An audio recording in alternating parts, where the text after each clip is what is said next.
Kami rindu jamaah-Mu, firman-Mu ditaburkan pada pagi ini.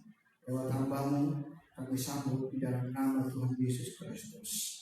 Kami mengucap syukur dan haleluya, haleluya. Jemaat Tuhan dimanapun engkau berada saat ini, yang siap mendengar firman Tuhan, bersama saya kita katakan amin.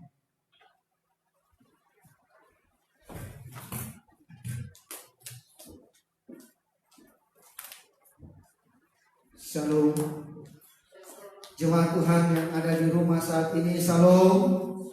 Apa kabarmu pagi ini? Saya percaya bahwa di daerah manapun engkau berada saat ini, kabarmu adalah dahsyat luar biasa. Sebab penyertaan Tuhan engkau ada sampai saat ini ada, itu semua karena kemurahan Tuhan. Amin. Bapak Ibu yang dikasihi Tuhan, mari kita buka hati kita di hadapan Tuhan. Kita mau diajar oleh kebenarannya. Kita buka firman Tuhan lewat Roma 5 ayat 1 sampai ayatnya yang ke-11. Roma pasal 5 ayat 1 sampai ayatnya ke-11. Saya akan membacakan bagi kita semuanya, saudaraku yang dikasihi Tuhan. Demikianlah firman Tuhan, di mana Lembaga Alkitab Indonesia mencatat judul berikutnya hasil pembenaran. Saya memberi judul firman bagi kita pada pagi ini, tahan uji menghasilkan pengharapan. Apa saudaraku?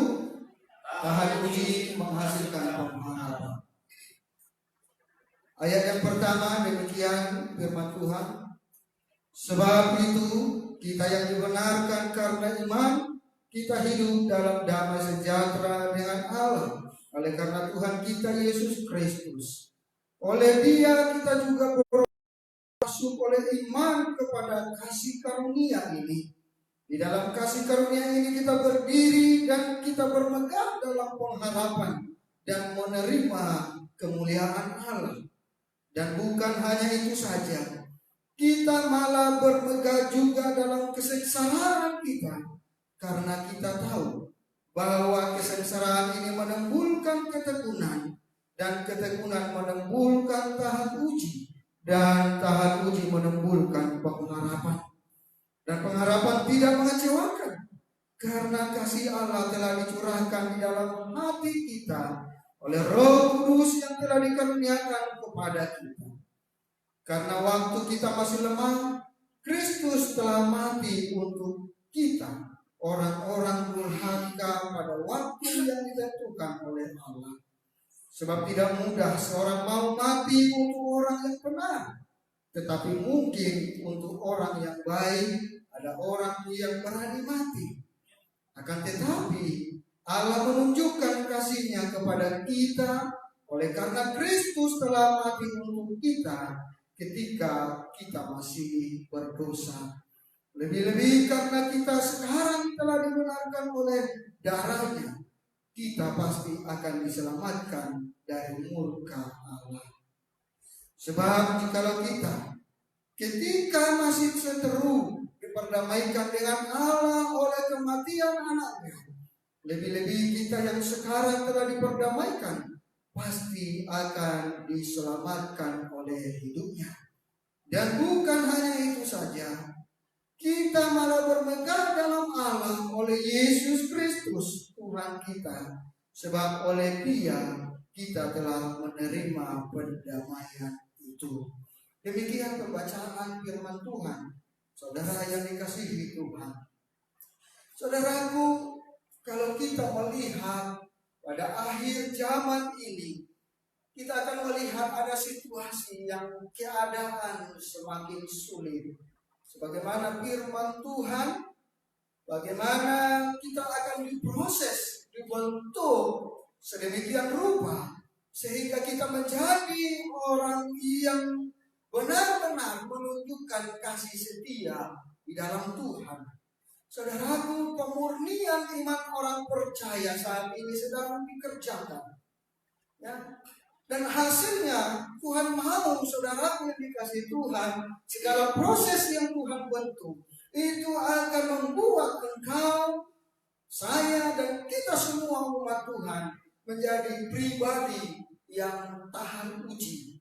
Dan kita akan melihat di balik dari semua ini ada satu pengharapan yang luar biasa.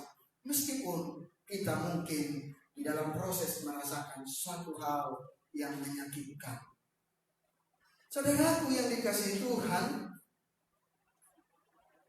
mungkin kita tidak banyak mengerti mengapa akhir-akhir ini selalu terjadi hal-hal yang tidak masuk di akal, atau mungkin itu tidak terpikirkan di dalam pikiran kita. Saya tidak tahu seberapa banyak jemaat yang mengerti ketika saya di akhir-akhir ini selalu setiap hari mengirimkan pesan gembala lewat mesbah keluarga kepada jemaat. Saya tidak tahu seberapa banyak kita yang mengikuti hal itu. Tetapi saudara yang dikasihi Tuhan, satu hal yang saya mau ajarkan bagi jemaat, yuk kita mulai membangun hubungan dengan Tuhan. Sebab tidak ada yang bisa kita gunakan saat ini selain kita membangun hubungan dengan Tuhan. Kita mencari Tuhan, mencari kemuliaan Tuhan, sehingga kita paham, ya, kita mengerti bahwa di balik semua ini pasti ada rencana Tuhan yang besar yang akan Tuhan nyatakan bagi umat-umat percaya. Saudaraku yang dikasihi Tuhan, dikatakan tahan uji. Tahan uji bukan sesuatu yang baik keadaannya. Ujian itu membuat orang stres. Ujian itu membuat orang merasakan sesuatu yang tidak mengenakan. Saya memberikan satu ilustrasi bagi kita, saudaraku yang dikasihi Tuhan. Katakanlah seorang ibu, ya, seorang ibu yang nyaris setiap saat mendapatkan tantangan di dalam kehidupannya. Ada tekanan, intimidasi dari siapa? Dari suaminya, saudaraku. Ketika dia pergi berangkat ke gereja, dia dicaci oleh suaminya. Ketika dia pergi berangkat beribadah, dia diolok-olok suaminya. Dia pulang dari gereja, dia ditekan, dia diintimidasi oleh suaminya. Dimarahi terus. Gak ada yang benar apa yang dia lakukan. Ya, mudah-mudahan gak ada di tengah jemaat kita yang seperti itu, ya. Saya percaya jemaat kita semua suami-suaminya adalah yang luar biasa. Ya, ketika melihat istrinya luar biasa di hadapan Tuhan, dia akan lebih lagi luar biasa karena dia adalah imam di tengah jemaat ataupun di mana di keluarganya. Saudara, setiap ada ruang kesaksian, ibu ini selalu menangis, menyaksikan, menyampaikan kepada semua jemaat, Bapak Gembala, tolong doakan kami. Suami saya seperti ini. Dia menangis terus dan menangis. Tetapi saudara yang dikasihi Tuhan, kalau saya melihat keluarga ini pada dasarnya, dia adalah ibadah jemaat yang biasa-biasa. Jemaat yang tidak rajin dalam ibadah pada dasarnya sebelumnya. Tetapi saudaraku, ketika perlakuan, tekanan, intimidasi suaminya itu yang membuat dia semakin sungguh-sungguh di hadapan Tuhan. Kesengsaraan hidupnya menjadikan dia tekun mencari Tuhan. Penderitaan yang dialaminya membuat dia tekun berdoa, belajar tentang firman. Ya, saudaraku, ini satu hal yang luar biasa. Dia menggantungkan harapannya di hadapan Tuhan. Oh Tuhan, Engkaulah sang penolong hidupku. Tidak ada yang mustahil bagimu. Kemungkinan Bapak Ibu yang dikasihi Tuhan, seandainya ibu ini mendapatkan perlakuan yang manis dari suaminya, bisa saja, mungkin saja dia belum tentu dia mencari Tuhan.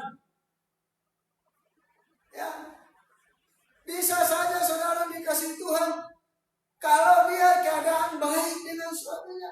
Bisa saja dia hanya jemaat yang biasa-biasa yang tidak sungguh-sungguh mencari Tuhan dalam kehidupannya.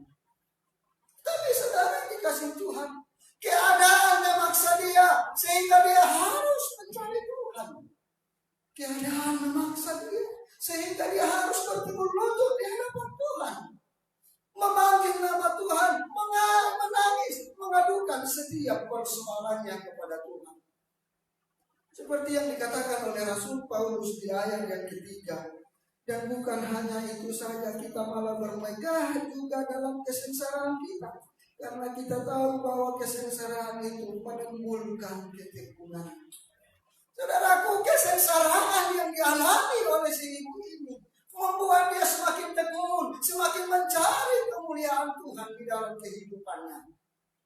Semakin dia ditindas, semakin dia sungguh-sungguh untuk mencari Tuhan.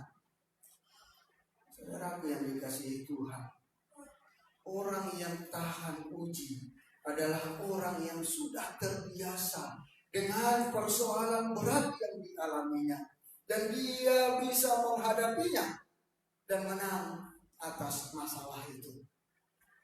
Ya, saya katakan saudara, orang yang tahan uji adalah orang yang telah terbiasa menghadapi masalah dan dia menang terhadap masalah itu. Seorang jemaat yang tangguh tidak dibentuk dengan situasi zona yang nyaman. Jemaat yang kuat, yang kokoh tidak dibentuk dengan sesuatu yang semua serba baik, semua serba instan, tetapi melewati proses badai hidup yang menerjang kehidupannya, membuat dia menang, sungguh-sungguh tekun, dia menang dan dia bisa melihat segala sesuatu itu membuat dia semakin kuat di dalam Tuhan. Saudaraku, jangan cari kekuatan di dalam diri seseorang yang tidak pernah menghadapi masalah. Ya, karena firman Tuhan mengatakan masalah memunculkan seseorang semakin kuat di dalam Tuhan. Bila seorang terbiasa menghadapi masalah, di kemudian hari, ketika ada muncul masalah, dia akan kuat. Ya, dia akan kuat. Dia tidak akan jatuh tergeletak. Tetapi bagi orang yang tidak pernah menghadapi masalah, dia akan jatuh tergeletak.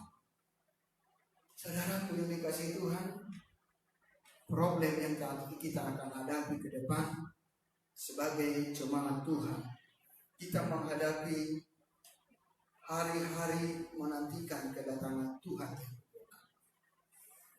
Firman Tuhan mengatakan akan ada kekacauan, peperangan, dan akan ada penyakit yang tidak pernah muncul. Dia akan muncul. Inilah tanda akhir zaman sudah mulai dekat. Oleh sebab itu, saudaraku yang dikasihi Tuhan, saya percaya ini adalah bagian dari pembentukan kepada setiap umat Tuhan, supaya umat Tuhan itu kuat ketika masanya, waktunya tiba. Kita kuat karena kita sudah mulai memiliki pengalaman digoncang, dihempaskan, dan digembleng sedemikian rupa, tetapi kita tetap kuat, tidak pernah jatuh. Beban berat pun yang akan kita hadapi tidak akan membuat kita jatuh. Terlebih saat ini, saudaraku yang dikasihi Tuhan, beban yang berat menghampiri setiap orang. Tidak peduli orang kaya, orang miskin, tidak peduli dia pejabat pemerintah, pejabat tinggi, pejabat militer, apapun itu adanya. Tidak pernah terhindar kebal terhadap yang namanya virus yang mana disebut COVID-19 saat ini. Tidak pernah. Kita melihat Perdana Menteri Inggris dikatakan positif. Menteri kesehatannya dikatakan positif. Gubernur, wali kota, dan segala macamnya itu tidak menjadi kebal terhadap hal ini. Engkau kaya pun engkau akan kena. Hanya ada satu kekebalan tubuh yang membentuk hidup kita ketika kita ada di dalam naungan perlindungan kasih karunia Tuhan. Tidak ada yang lain, saudara. Itu sebabnya saya di awal tadi mengatakan, kenapa saya semakin setiap saat saya minta jemaat bangun mesbah keluarga. Bangun mesbah keluarga, berdoa bersama keluarga. Bergandengan tangan kita berdoa, menyerahkan hidup kepada Tuhan. Dia sumber pertolongan kita. Ya. Saudaraku, kalau engkau masih menganggap apa yang saya serukan selama ini merupakan sesuatu hal yang biasa-biasa, mulai saat ini berubah. Ayo, 1, 2, 3 orang berkumpul memuji memuliakan Tuhan. Di situ Tuhan katakan Dia hadir. Dia ada. Jangan engkau mengira harus ada di gereja baru bersekutu, saudara. Tidak. Dimanapun engkau berada, engkau boleh menyembah memuliakan Tuhan. Engkaulah baik Allah yang sesungguhnya itu. Gereja yang sesungguhnya bukan lagi dunia, tetapi pribadi jemaat itu sendiri. Saudaraku yang dikasihi Tuhan, kita harus menjadi pribadi yang tahan uji. Kejadian ini akan membuat kita belajar, supaya kita tahu seberapa hebatnya pun kita, seberapa banyaknya pun uang kita. Selama ini saudara dikasih Tuhan, kalau ada orang sedikit-sedikit sakit ke rumah sakit, saat ini waktunya tidak ada lagi yang seperti itu. Adapun uangmu, engkau tidak bisa ke rumah sakit. Kalau bisa rumah sakit dihindahkan saat ini. Ya. Makanya dikatakan stay at home. Tapi stay at home bukan berarti engkau berdiam diri saja. Renungkan kebenaran firman Tuhan, belajar berdoa di dalam roh dan di dalam penyembahan kepada Allah, supaya ketika waktunya tiba, engkau menjadi pribadi yang tahan uji. Terbiasa di menghadapi masalah, terbiasa menghadapi sesuatu yang tidak pernah dilihatnya, tidak membuat dia panik, ya, itu akan membuat dia pribadi yang tahan uji. Saudaraku, bagaimana seharusnya kehidupan orang-orang yang beriman kepada Kristus? Kita sudah dibenarkan, tadi dikatakan oleh firman Tuhan, kita sudah dibenarkan karena beriman kepadanya. Kemudian kita sekarang sudah berbeda dengan kehidupan kita yang dahulu. Di mana kehidupan kita saat ini ada di dalam kedamaian dengan Allah, menikmati damai sejahtera di dalam Allah. Hidup kita bukan dibawa intimidasi oleh sakit penyakit. Hidup kita ada di dalam pergantian tangan Tuhan. Sehingga ini tidak membuat kita takut. Walaupun kita stay at home, kita tetap mengalami damai sejahtera Allah. Karena kita tahu kita akan tetap terkoneksi dengan Allah. Itu yang membuat kita kuat. Walaupun ketika dikatakan diberlakukan stay at home, kita taat dan tunduk kepada itu.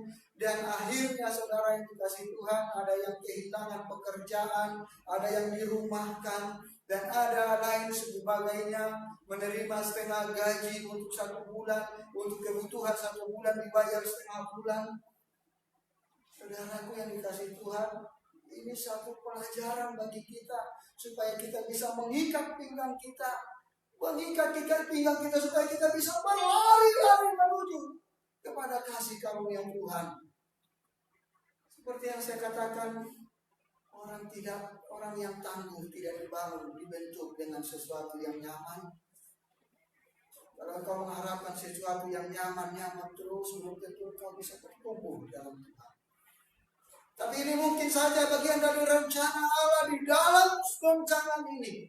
Adakah umat saya yang mencari saya setiap saat? Adakah umat Tuhan yang masih rindu dengan kehadiran lawatan Tuhan di dalam rumah tangganya?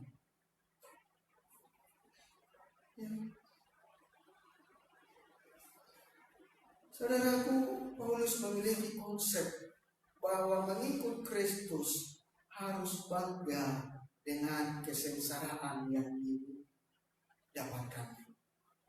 Ya, ini sesuatu hal yang berbalik dengan apa yang kita pikirkan. Kita merasa kalau kita sudah mengalami di dalam Kristus, kita sudah mendapatkan kasih karunia Tuhan, kita merasakan hidup kita akan nyaman. Saudaraku yang dikasihi Tuhan, ada kalanya kita mendapatkan suatu tantangan, tetapi bagi orang yang hidup di dalam Tuhan, tantangan tidak membuat kasih karunia di dalam hidupnya sirna, tetapi tantangan akan membuat kasih karunia Tuhan dalam hidupnya semakin melimpah dilihat oleh semua orang, semakin bersemangat, semakin kuat, semakin sungguh-sungguh mencari hadirat Tuhan dalam kehidupannya.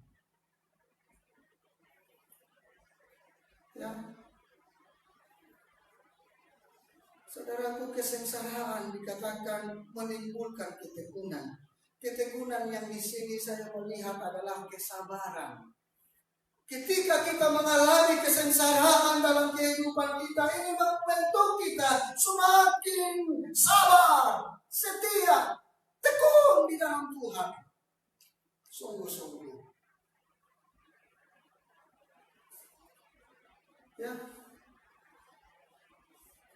saudaraku, ini yang akan membedakan kita dengan orang-orang yang tidak memiliki pengharapan, yang tidak hidup di dalam Kristus. Cenderung orang yang tidak hidup dalam Kristus, ketika diperhadapkan persoalan masalah besar, akan cenderung kelihatan gerasa gerusu, panik, merasa terintimidasi, merasa seolah-olah dia kehilangan kebebasan. Tetapi bagi orang yang di dalam Tuhan, momen-momen seperti ini justru dimanfaatkan untuk membangun hubungan, mencari kemuliaan Tuhan di dalam kehidupan. Ya. Adakah kita sudah melakukan hal itu? Adakah kita sudah semakin sungguh-sungguh di dalam Tuhan? Saudaraku, doa orang benar akan besar. Besar apanya? Kuasanya. Ketika 2-3 orang di dalam keluarga berdoa, doa dengan topik yang sama kepada Tuhan dinaikkan. Setiap rumah berdoa, dalam setiap rumah-rumah kudus Tuhan di seluruh penjuru dunia ini, kita akan melihat belas kasihan Tuhan akan turun. Dia akan melalukan semua musibah, wabah, penyakit ini dari kehidupan umat manusia. Karena ada orang yang berdoa, karena ada orang yang masih setia. Dan saya percaya engkau yang ada di rumah saat ini juga adalah umat yang setia itu, yang terus tekun berdoa. Amin. Engkaulah orang-orangnya itu yang masih terus bertekun untuk di hadapan Tuhan, terus menangis di hadapan Tuhan, menyampaikan setiap pergumulan di hadapan Tuhan. Ya. Saudaraku yang dikasihi Tuhan, kalau kita melihat bagaimana seorang Rasul Paulus ya memiliki satu konsep yang sangat luar biasa di dalam yang saya katakan tadi, bahwa mengikut Tuhan harus bangga terhadap kesengsaraan. Ya. Jadi bangga dengan kesengsaraan. Di mana itu? Mari kita lihat 1 Korintus 15 ayat 31 Saya akan membacakan bagi kita dalam versi bahasa Indonesia sehari-hari. Ya, 1 Korintus 15 ayat 31 sudah ditemukan, amin. Saya baca dalam versi bahasa Indonesia sehari-hari. Saudara-saudara, setiap hari saya tahan menderita karena saya bangga atas kehidupanmu, sebab kalian sudah percaya kepada Kristus Yesus Tuhan kita. Saudaraku, dijelaskan di sana bahwa dia bangga dengan penderitaannya, bangga atas kehidupannya jemaat-jemaat yang ada di Korintus, bahwa mereka meskipun di dalam persoalan, meskipun terjadi kesengsaraan mereka alami, tetapi mereka masih juga tetap setia, bangga di dalam Kristus. Dan saudara, setiap hari dikatakan saya tahan menderita. Jadi bukan kesenangan yang dicari, karena kita tahu hidup kita untuk Tuhan. Hidup kita bukan untuk kita, hidup kita untuk Tuhan. Bagi Tuhan kita ada, sehingga apapun Tuhan lakukan, biarlah kita mengerjakan segala sesuatu untuk hormat dan kemuliaan bagi Tuhan. Ya, sehingga kita tetap di dalam kesengsaraan itu mengumpulkan ketekunan ataupun kesabaran. Ketekunan itu membuat kita tahan uji. Dan tahan uji selanjutnya dikatakan menimbulkan pengharapan. Saudaraku, Paulus sungguh mengalami bahwa dari kesengsaraan timbul kesabarannya, ketekunannya. Ketekunan itu menimbulkan dia tahan uji. Tahan uji itu menimbulkan kesengsaraan, kebaikan, pengharapan di dalam apa yang dia kerjakan. Kata kesengsaraan itu menunjukkan kepada berbagai macam pencobaan, ya, ujian yang menekan hidup kita.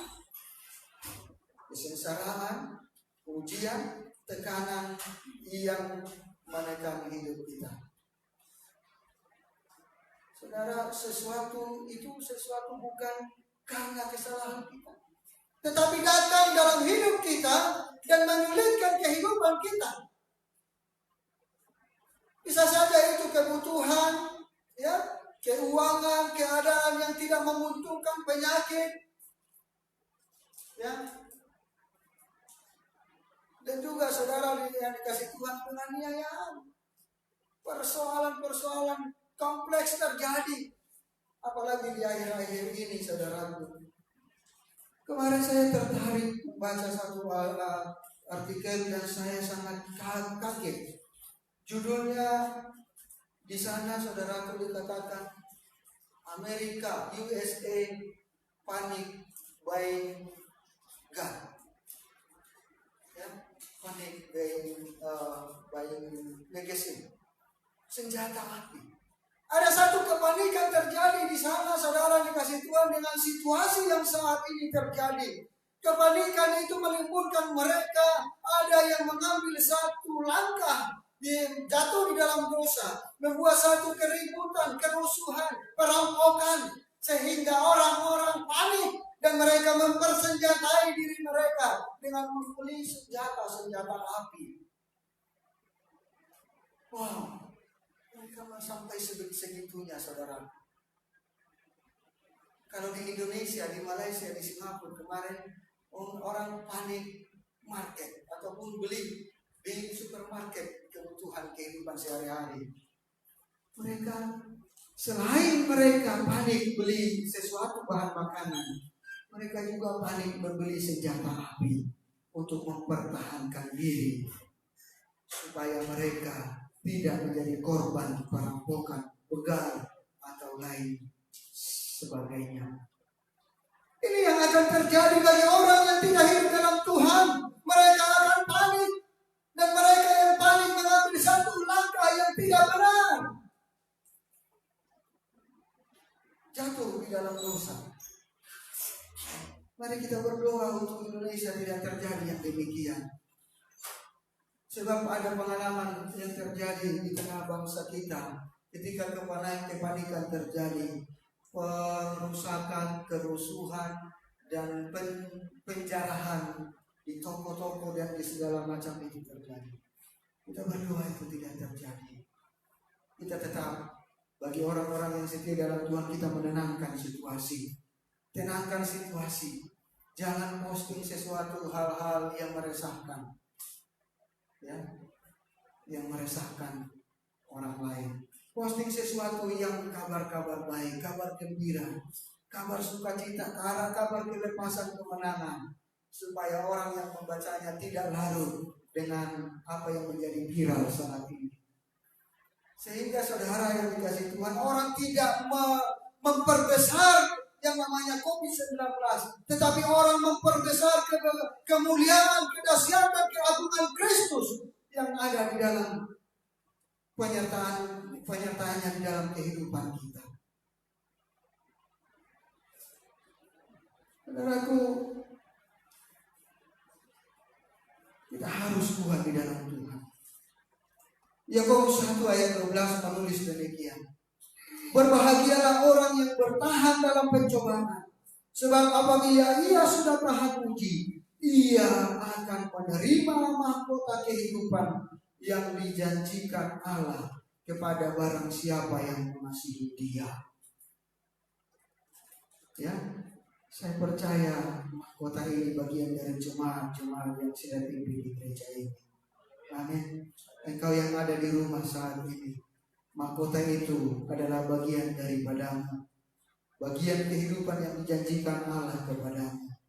Barang siapa yang mengasihi Tuhan, tahan uji, dia akan mendapatkan mahkota yang akan disediakan bagi mereka yang hidup di dalam Tuhan.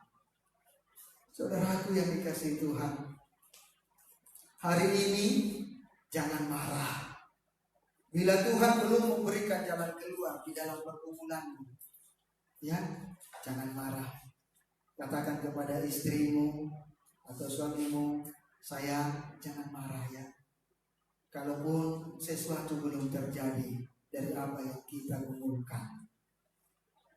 Anakku, kasih tahu ke anakmu, anakku jangan marah ya. Kalaupun engkau belum mendapatkan sesuatu yang engkau inginkan, jangan marah.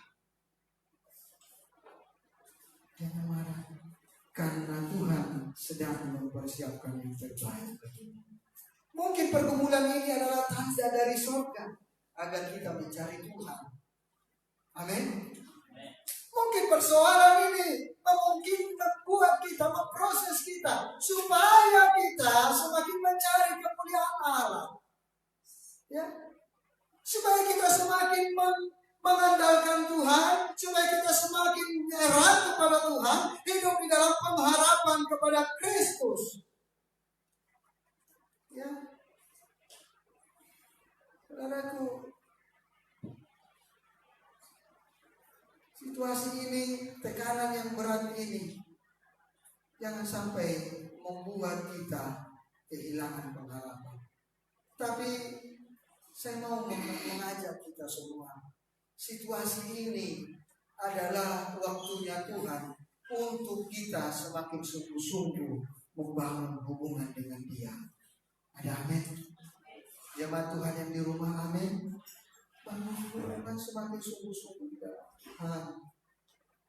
Dia pasti memberikan kesanggupan untuk engkau menanggung beban, sehingga kita bebas dan tahan uji. Segala perkara dapat ku tanggung di dalam Dia yang memberi kekuatan. Itu, saudara, segala perkara dapat engkau tanggung di dalam Kristus Yesus yang memberi kekuatan kepadamu. Makanya saya katakan jangan takut, jangan panik.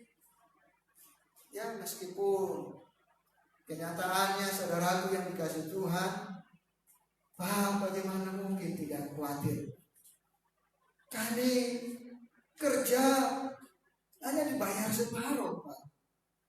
Angsuran cicilan bayarnya sekian, terus makan kami sekian, uang kos sekian. Bagaimana mungkin kami tidak risau, Pak? Saudaraku yang dikasihi Tuhan, semakin kuat engkau berdoa, meyakinkan pengharapanmu kepada Tuhan, itu akan membuat engkau sanggup menangguhkan beban yang menimpa engkau saat ini. Menimpa setiap orang-orang, bukan hanya kita, yang kaya, yang miskin, semua merasakan, menanggung beban ini. Saudaraku, jemaat mengalami tekanan yang berat. Orang-orang Yahudi maupun dari orang-orang Roma sendiri pada saat itu mengalami konflik yang serius. Sehingga Paulus menasihati dan mengingatkan mereka bahwa dalam hidup ini bukan hanya ada damai sejahtera dalam Yesus Kristus, tetapi juga ada kesengsaraan. Tetapi saudara yang dikasihi Tuhan, walaupun ada kesengsaraan, tetapi tetap ada pengharapan di dalam Kristus Yesus. Ya, kesengsaraan timbul pengharapan. Dan pengharapan itu muncul ketika ada kesabaran dan ketekunan. Dan ketekunan itu menimbulkan kita menjadi tahan uji. Dan tahan uji menghasilkan jemaat yang tangguh. Ya, jemaat yang memiliki pengharapan. Saudaraku, Allah tidak pernah mengecewakan engkau.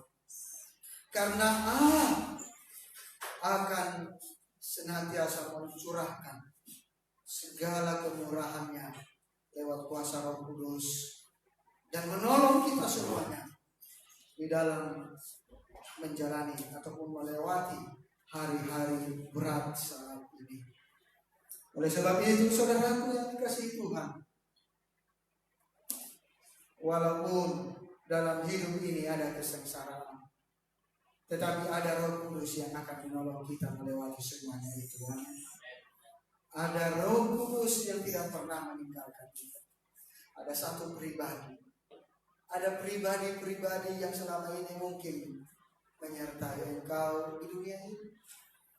Tetapi ketika ada persoalan pribadi itu mungkin akan meninggalkan engkau, karena jarak akan membatasi. Ada social distancing. Engkau tidak bisa berdekatan satu sama lain lagi dengan saudara-saudara terkasihmu.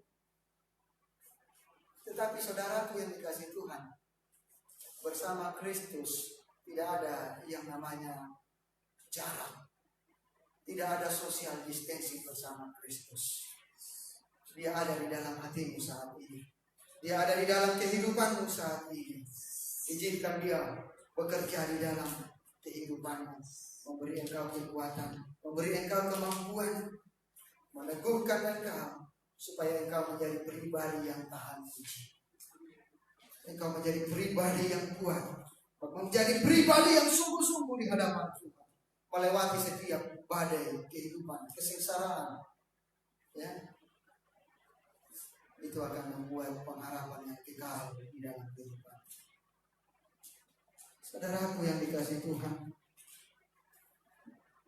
ini menjadi firman Tuhan yang menyapa kita semua. Saya mau jemaat Tuhan tidak terfokus kepada persoalan. Saya mau mengajak jemaat semua bersama dengan kami yang akan selalu setia mendorong saudara-saudara untuk tetap hidup membangun hubungan yang itu dengan Tuhan. Cari Tuhan dalam hidupmu. Cari kemuliaan. Bayangkan dan juga rasakan setiap perbuatan-perbuatan yang ajaib yang sudah Dia kerjakan dalam hidup. Dia Allah yang sama, Allah yang perkasa dahulu, sekarang dan sampai selama-lamanya. Allah Immanuel itu yang akan selalu menyertai engkau dalam setiap kehidupan ini. satu hal keprihatinan. Pada saat ini sebenarnya saudara dikasih Tuhan, ada banyak orang yang tidak sadar, tidak tahu. Tepat pada hari ini, gereja kita, sinode kita GGB secara seluruhnya sedang merayakan ulang tahun yang ke-97 tahun. GGB merayakan ulang tahunnya yang ke-97 dalam keadaan yang seperti ini. Tetapi saya percaya ini juga bagian dari anugerah Tuhan. Kita boleh merayakan ulang tahun di dalam keadaan seperti ini, sehingga dari rumah-rumah jemaat ada pujian penyembahan yang dinaikkan kepada Tuhan. Berterima kasih untuk gereja kita yang selalu menaungi kita, yang selalu mengarahkan iman percaya kita untuk tetap berteguh di dalam Kristus Yesus. Biarlah GGB semakin dipakai diperlengkapi Tuhan di dalam situasi ini. Dan hambanya Bapak Ketua Sinode kita, Bapak Pendeta Willy Mamungsu, diberkati, diberi hikmat Tuhan luar biasa, memimpin kita melewati setiap perjalanan kehidupan gereja secara sinodal. Dimanapun GGB saat ini, biarlah kita semua bersuka cita senantiasa memuliakan Tuhan di dalam ulang tahun yang luar biasa. 97 tahun bukan waktu yang singkat, adalah satu waktu yang panjang. Tuhan memproses gerejanya, Tuhan memproses jemaatnya, sehingga kita percaya ke depan gereja ini akan tepat seperti semboyan kita, gereja idaman Kristus yang senantiasa mempermuliakan Tuhan, yang Tuhan pakai untuk menjadi gereja yang misioner, memberitakan kabar sukacita, kabar keselamatan kepada semua orang-orang yang ada di luar sana. Setiap orang yang terikat, setiap orang yang terintimidasi, terbelenggu, dibebaskan, dilepaskan. Rantai-rantai pengikatnya dihancurkan oleh karena kuat kuasa pelayanan yang dilakukan Tuhan lewat gerejanya GGB seluruh nasional. Demikian saudaraku firman Tuhan yang menjadi kekuatan bagi kita. Mari kita berdoa untuk karya Tuhan yang luar biasa, untuk kita semua, untuk gereja Tuhan, untuk keberkenanan Tuhan bagi kita di dalam usia yang cukup tua saat ini. Biarlah kita semakin semangat untuk menebarkan Injil kepada semua penjuru bumi ini. Dimanapun kita berada, kita menjadi alat Kristus. Sebab kita sadar bahwa Injil adalah kekuatan Allah yang akan menyelamatkan semua umat manusia. Haleluya.